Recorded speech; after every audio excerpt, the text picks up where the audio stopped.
Hi, this is Rick with Reef Tech Lab. So today we're going to talk about how to help this Favia here that it's been dying in my tank. It's a $100 Favia and it's been struggling. I've been struggling to try to keep it alive. It's got a lot of hair algae on it. I'm using two products, which is the Medicoral. We're going to drop some Medicoral in there for 7 minutes. We're going to stir it with this, and then after that we're going to put the Favia in here. And then we're gonna insert Lugol, which is like an iodine antiseptic to help it. So here's the first thing that we do. You do your own research. You do your own research on your own products. I don't endorse any particular product. This is just the way I'm doing it and Reef Tech Lab is doing it, right? You're responsible for your own actions and your own research and your own chemistry, your own drugs. So what I'm doing is I'm putting 2 full drops of this in here. It's going to kill the algae first. 1, okay, and then 1 more. Based on the quantity of water, I have about 15 ounces of water in here. And then 2, okay? So now we close it up. We start puffing it. So now we're done. Dipping them, 7 minutes are over. We added Medicoral, okay? And now we're gonna take them from this container and we're gonna put them in this container.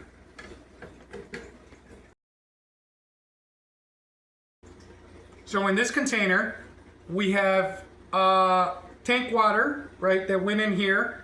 And we're gonna add, this time, Lugol, which is the antiseptic, okay? And this is like iodine, and what that does, it starts curing the coral before it lives in a different tank. So what I did was I took my Favia from my tank and I brought it over to Luke, my partner, founder of Reef Tech Lab, with me, and it's gonna live in his tank for 6 months. I wanna leave it there to see if we can make sure it doesn't die completely because it's in bad shape, okay? So we're gonna take 7 drops. 1, 2, 3, 4, 5, 6, 7.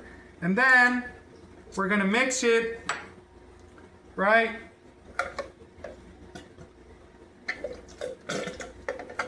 Make sure the iodine, of course you gotta calculate, you know, how much water and everything, and make sure you read the information correctly on each one of these little jars, the Medicoral and the Lugol, right? Make sure you got the precise quantities. You got to do the math always. A lot of math and chemistry in this hobby. So make sure you understand how to do that, because if you overdose, you're gonna kill it and you're gonna hurt a lot of stuff.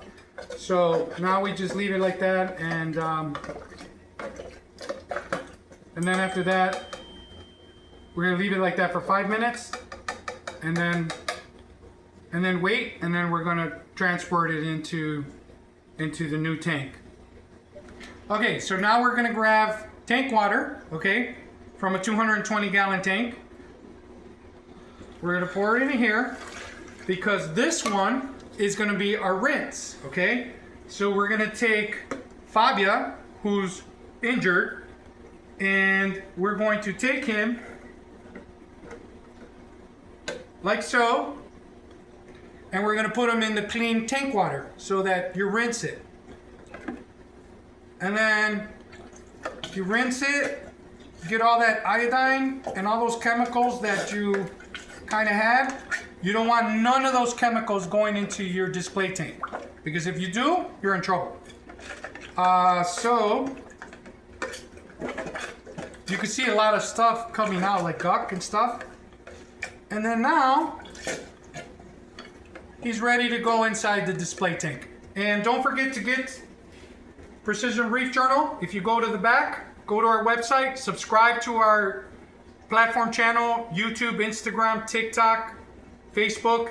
Go to the back page, and then on the back page, we talk about all the pathogens on corals and things like that, okay?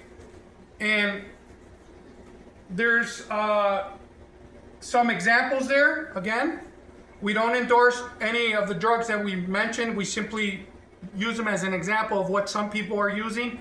you got to do your own research and make sure that you put the right drug and the right chemical inside for your coral dipping. But coral dipping is something that everybody should do, okay? When you don't coral dip, when you buy these corals from the store, they have a lot of pathogens, they have a lot of problems. Just because you can't see it doesn't mean they're not there. So when you follow this protocol, similar protocol to this, you're gonna have a higher level of success with your corals.